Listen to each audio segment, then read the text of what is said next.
Hi friends, welcome to Upgrade Pharmacy channel. என் பேர் விஷ்ணுகுமார். இந்த video நம்ம என்ன பார்க்க போறோம் அப்படின்னா நியூட்ரிஷன் டைட்ரேஷன்.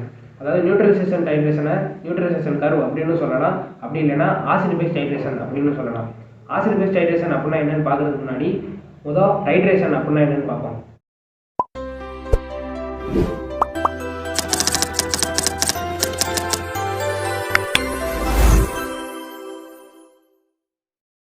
டைட்ரேஷன் அப்படின்னா என்ன அப்படின்னா ஒரு அன்னோன் கான்சன்ட்ரேஷன் உள்ள ஒரு சாம்பிளை எடுத்துக்கிட்டு அது கூட ஒரு நோன் கான்சன்ட்ரேஷன் உள்ள சாம்பிளை ஆட் பண்ணி இந்த அன்னோன் கான்சன்ட்ரேஷன் சாம்பிளோட கான்சன்ட்ரேஷனை கண்டுபிடிக்கிறது தான் டைட்ரேஷன் அப்படின்னு சொல்லுவோம்.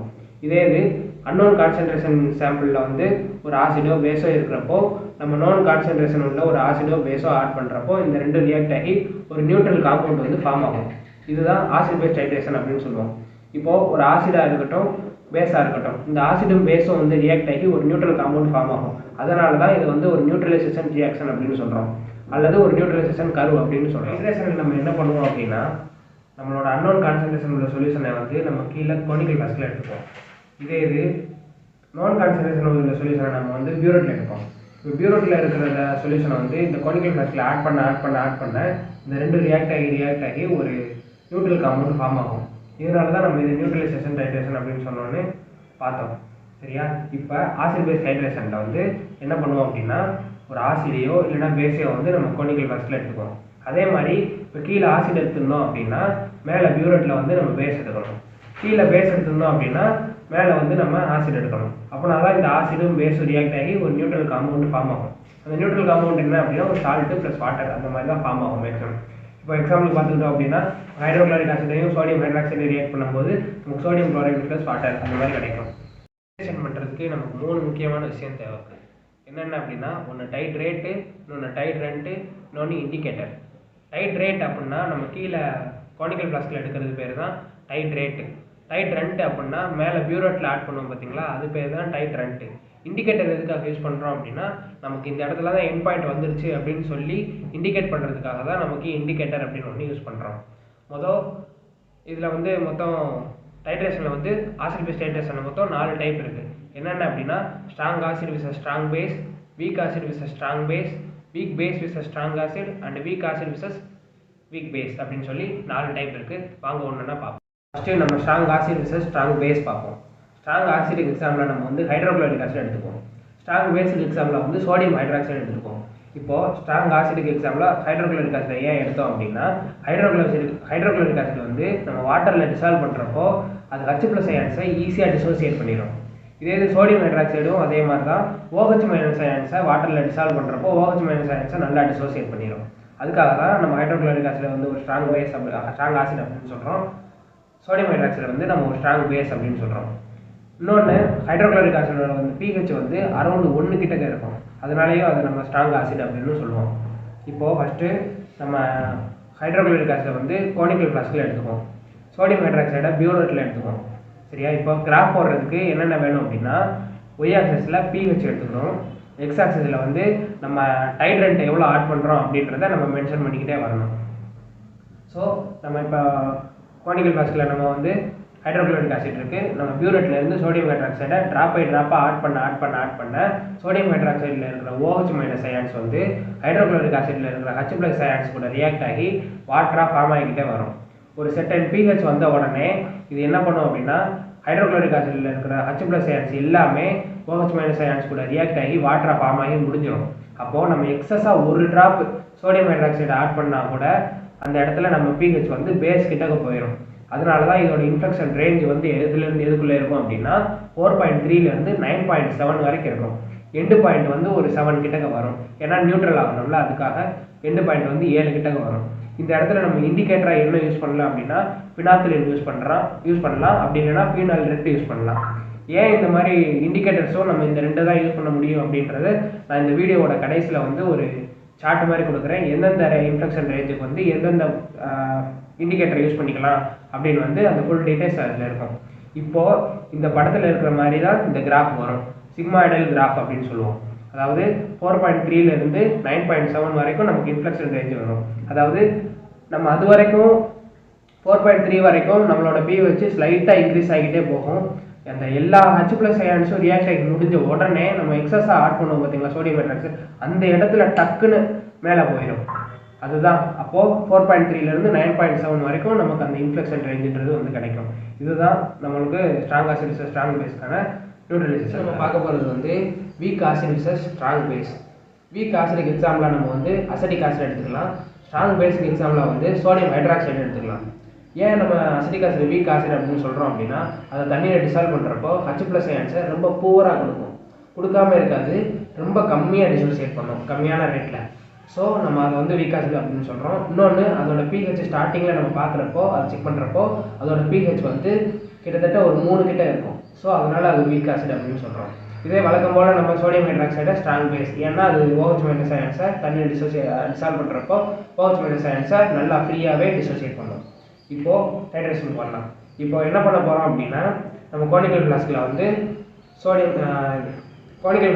நம்ம அசிட்டிக் ஆசிட் எடுத்துக்கலாம். மேலே பியூரிட்டில் வந்து சோடியம் ஹைட்ராக்சைடு எடுத்துக்கும். இப்போ இந்த அசிட்டிக் ஆசிட் கூட சோடியம் ஹைட்ராக்சைடை நம்ம ட்ராப் பை ட்ராப்பாக ஆட் பண்ண இந்த சோடியம் ஹைட்ராக்சைடும் இந்த கீழே இருக்கிற அசிட்டிக் ஆசிடும் ரியாக்ட் ஆகி சோடியம் சால்ட் ஆஃப் அசிட்டேட் அப்படின்னு சொல்லி ஒன்று ஃபார்ம் ஆகும். அதாவது சோடியம் அசிட்டேட் அப்படின்னு சொல்லுவாங்க பேர். அந்த இது ஃபார்ம் ஆகும். அது ஒரு சால்ட்டு, நியூட்ரல் சால்ட்டு. அது ஃபார்ம் ஆகிக்கிட்டே வரும்.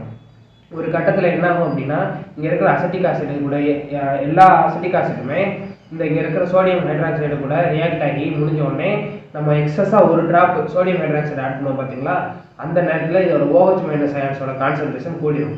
அந்த இடத்துல நமக்கு ஸ்டீப் இன்க்ரீஸ் உருவாகும். ஒன்றும் இல்லைங்க, நம்ம ஏற்கனவே பார்த்த மாதிரி ஸ்ட்ராங் பேஸில் பார்த்த மாதிரி அதே ப்ரொசீஜர் தான். இங்கே காம்பவுண்ட்ஸ் மட்டும் மாறும். உங்களுக்கு அது புரிஞ்சிடுச்சு அப்படின்னாலே இந்த 3 டைட்ரேஷனும் நீங்கள் ஈஸியாக போட்டுடலாம். ஸோ என்ன பண்ண போகிறோம் அப்படின்னா, இந்த பியூரிட்டில் நம்ம ஆட் பண்ண உடனே OH- அயான்ஸ் கொஞ்சம் ஒரு சொட்டு கூடின உடனே நமக்கு வந்து ஒரு இன்க்ரீஸ் உண்டாகும். அதுதான் இன்ஃப்ளெக்ஷன் ரேஞ்சுன்னு சொல்லுவோம். அதுதான், அதாவது இந்த கர்வுக்கான இன்ஃப்ளெக்ஷன் ரேஞ்ச் எங்கேருந்து எங்கே ஆரம்பிக்கும், எங்கே முடியும் அப்படின்னா 7.7 pHல ஆரம்பித்து 10 pH கிட்ட முடியும். இப்போ இன்ஃப்ளெக்ஷன் ரேஞ்ச் இதனால் நமக்கு என்ன யூஸ் அப்படின்னு நீங்கள் கேட்டீங்க அப்படின்னா, இந்த இன்ஃப்ளெக்ஷன் ரேஞ்சுனால தான் நம்ம ஒரு இண்டிகேட்டரை வந்து ஒரு முடிவு பண்ணலாம்.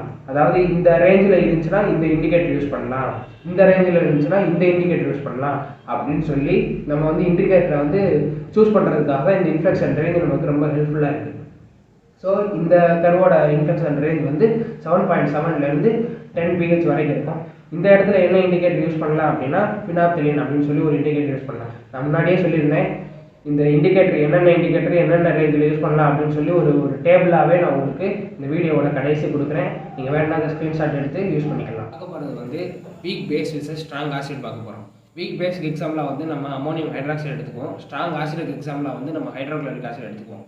இப்போது வீக் பேஸ் அப்படின்னு ஏன் அதை அமோனியம் ஹைட்ராக்சைடை வீக் பேஸ்ன்னு சொல்கிறோம் அப்படின்னா, அதை நம்ம தண்ணியில் டிசால்வ் பண்ணுறப்போ OH- அயான்ஸை ரொம்ப பூவராக டிசோசியேட் பண்ணும். முக்கியமான பாயிண்ட் என்ன அப்படின்னா, அது டிசோசியேட் பண்ணாது அப்படின்னு அர்த்தம் கிடையாது. ரொம்ப பூவராக மெதுவாக ஸ்லோ ரேட்டில் நமக்கு டிசோசியேட் பண்ணும். அதே மாதிரி இந்த இடத்துல நம்ம பார்த்துக்கிட்டோம் அப்படின்னா ஹைட்ரோக்ளோரிக் ஆசிட் வந்து நம்ம தண்ணியில் டிசால்வ் பண்ணுறப்போ ஈஸியாக H+ அயான்ஸை டிசோசியேட் பண்ணும். அதனால் நம்ம அதை வந்து ஸ்ட்ராங் ஆசிட் அப்படின்னு சொல்கிறோம். இப்போது இதுக்கு முன்னாடி பண்ண 2 ரியாக்ஷன்லையுமே என்ன பண்ணோம் அப்படின்னா, ஆசிடை வந்து நம்ம கீழே கோனிக்கல் ஃப்ளாஸ்கில் எடுத்தோம். இப்போ அடுத்து வரப்போகிற 2 டைட்ரேஷன்லையுமே என்ன பண்ண போகிறோம் அப்படின்னா, பேஸை வந்து நம்ம கீழே கோனிக்கல் ஃப்ளாஸ்கில் எடுக்க போகிறோம். வீக் பேஸை வந்து நம்ம கோனிக்கல் ஃப்ளாஸ்கில் எடுத்துக்குவோம். அதாவது அமோனியம் ஹைட்ராக்சைடை வந்து நம்ம கோனிக்கல் ஃப்ளாஸ்கில் எடுத்துக்குவோம். பியூரட்டில் வந்து ஹைட்ரோக்ளோரிக் ஆசிடை எடுத்துக்குவோம். இப்போ இந்த ஹைட்ரோக்ளோரிக் ஆசிடை வந்து நம்ம ட்ராப் பை ட்ராப்பாக இந்த கோனிக்கல் ஃப்ளாஸ்கில் ஆட் பண்ண ஹைட்ரோக்ளோரிக் ஆசிடில் இருக்கிற நமக்கு H+ அயான்ஸ் இருக்குது பார்த்தீங்களா, அது வந்து இந்த அமோனியம் ஹைட்ராக்சைடில் இருக்கிற OH- அயான்ஸ் கூட ரியாக்ட் ஆகி வாட்டராக ஃபார்ம் ஆகிக்கிட்டே வரும்.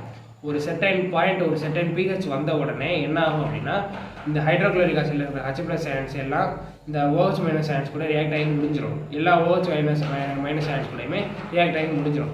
அப்போ எக்ஸஸாக நம்ம ஒரு ட்ராப் ஹைட்ரோக்ளோரிக் ஆசிட் ஆட் பண்ணாலுமே இந்த இடத்துல ஹைட்ரோக்ளோரிக் ஆசிடோட அந்த H+ அயான்ஸோட கான்சன்ட்ரேஷன் வந்து கூடுறதுனால நமக்கு இந்த கர்வில் வந்து ஒரு ஸ்டீப் ஃபால், அதாவது ஒரு டவுன் டக்குன்னு இறங்கும் கிராஃப். ஏன் அப்படின்னா, இந்த வீக் ஆசிட் இருக்குது பார்த்தீங்களா, அமோனியம் ஹைட்ராக்சைடு, அதோட pH ஸ்டார்டிங் pH 11ல் ஆரம்பிக்கும். 11ல் ஆரம்பித்து நம்ம ட்ராப் பை ட்ராப்பாக சொல்யூஷன் ஆட் பண்ண கொஞ்சம் கொஞ்சமாக குறைஞ்சிக்கிட்டே வரும். ஒரு இந்த 6 pH கிட்டக்க வந்த உடனே H+ அயான்ஸ் எக்ஸ்ட்ராவாக ஆட் பண்ணுறதுனால டக்குன்னு நமக்கு கீழே குறைஞ்சிடும். ஏன் அப்படின்னா, உங்களுக்கு நம்ம முதல்ல நம்ம சொன்னோம் என்ன அப்படின்னா, ஹைட்ரஜன் குளோரைடோட pH வந்து 1 கிட்ட இருக்கும் அப்படின்னு சொல்லி. அதனால் இந்த இன்ஃப்ளெக்ஷன் ரேஞ்ச் வந்து எதுலேருந்து எது வரைக்கும் இருக்கும் அப்படின்னா 6ல் ஆரம்பித்து 4.8ல் முடியும். இதை நம்ம 4.8லேருந்து 6 வரைக்கும் இன்ஃப்ளெக்ஷன் ரேஞ்ச் அப்படின்னு சொல்லிக்கலாம், தப்பு கிடையாது. சரியா?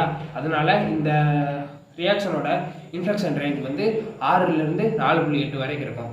இந்த இடத்துல நம்ம என்ன இண்டிகேட்டர் யூஸ் பண்ணலாம் அப்படின்னா மெத்தைல் ரெட் அப்படின்னு ஒரு இண்டிகேட்டர் இருக்கும். அந்த இண்டிகேட்டரை யூஸ் பண்ணிக்கலாம். இப்போ நம்ம பார்க்க போகிறது என்ன அப்படின்னா weak base versus weak acid. Weak பேஸுக்கு எக்ஸாம்பிளாக வந்து நம்ம அமோனியம் ஹைட்ராக்சைடு எடுத்துப்போம். வீக் ஆசிடுக்கு எக்ஸாம்பிளாக வந்து நம்ம வந்து அசிட்டிக் ஆசிட் எடுத்துப்போம். இப்போ வழக்கம் போல் நம்ம கோனிக்கல் ஃப்ளாஸ்கில் அமோனியம் ஹைட்ராக்சைடு எடுத்துப்போம், பியூரேட்டில் வந்து அசிட்டிக் ஆசிட் எடுத்துப்போம். இப்போது அமோனியம் ஹைட்ராக்சைடு அந்த ஸ்டார்டிங் pH நம்ம ஆல்ரெடி சொன்ன மாதிரி 11 கிட்டக்க ஸ்டார்ட் ஆகும். நம்ம அசிட்டிக் ஆசிட் ஆட் பண்ண pH லைட்டாக ரொம்ப லைட்டாக அப்படியே குறைஞ்சிக்கிட்டே வரும். இப்போது இந்த அமோனியம் ஹைட்ராக்சைடும் இந்த அசிட்டிக் ஆசிடும் சேர்ந்து அமோனியம் அசிட்டேட் அப்படின்னு ஒரு சால்ட்டு, நியூட்ரல் சால்ட்டு ஃபார்ம் ஆகிக்கிட்டே வரும். இப்படி ஃபார்ம் ஆகிட்டே வர்றப்ப ஒரு pH வந்த உடனே இந்த அமோனியம் ஹைட்ராக்சைடோட கான்சன்ட்ரேஷன் ஃபுல்லாக கம்மியாகிட்டு மேலேருந்து வர்ற அசிட்டிக் ஆசிடோட கான்சன்ட்ரேஷன் கொஞ்சம் கொஞ்சமாக கூட ஆரம்பிக்கும். அப்போ கூட ஆரம்பிக்கிறப்ப நமக்கு அப்போ அந்த இடத்துல ஒரு சின்ன ஒரு ஸ்டீப் ஃபால், அதாவது ஒரு டிக்ரீஸ், ஒரு சரிவு, இந்த கிராஃபில் வந்து ஒரு சின்ன சரிவு ஏற்படும். அது எங்கேருந்து எங்கே வரைக்கும் அப்படின்னா pH 8லேருந்து pH 6 வரைக்கும் நமக்கு ஒரு சின்ன சரிவு ஏற்படும். அதுதான் நமக்கு வந்து இந்த இடத்துல வந்து இன்ஃப்ளெக்ஷன் ரேஞ்ச் அப்படின்னு சொல்கிறோம். இந்த டைட்ரேஷனுக்கான இந்த டைட்ரேஷனோட கர்வோட இன்ஃப்ளெக்ஷன் ரேஞ்ச் வந்து 8லேருந்து 6 வரைக்கும். சரி, இண்டிகேட்டர் வந்து நம்ம ஸ்ட்ரெயிட்டாக ஒரு இண்டிகேட்டர் யூஸ் பண்ண முடியாது. ஸோ நம்ம வந்து ஒரு மிக்ஸ்டு இண்டிகேட்டர்ஸ் தான் யூஸ் பண்ணுறோம். மிக்ஸ்டு இண்டிகேட்டர்ஸ் அப்படின்னா ஒரு 2 இண்டிகேட்டரை மிக்ஸ் பண்ணி யூஸ் பண்ணுறப்போ நமக்கு ஓரளவு அக்யூரேட்டான எண்ட் பாயிண்ட் கிடைக்கும். இந்த இடத்துல என்னென்ன இண்டிகேட்டரை நம்ம மிக்ஸ் பண்ணி யூஸ் பண்ண போகிறோம் அப்படின்னா neutral red and methyl blue அப்படின்னு சொல்லி இந்த 2 இண்டிகேட்டரையும் மிக்ஸ் பண்ணி யூஸ் பண்ணுறப்போ இந்த டைட்ரேஷனை பொறுத்தளவு நமக்கு அக்யூரேட்டாக கிடைக்கும் அப்படின்னு சொல்ல முடியாது. ஓரளவு அக்யூரேட்டாக இந்த இதுக்கு வந்து ஆன்சர் கிடைக்கும். ஸோ இப்போது இவ்வளோ தான் இந்த நியூட்ரலைசேஷன் டைட்ரேஷன் அப்படின்றது.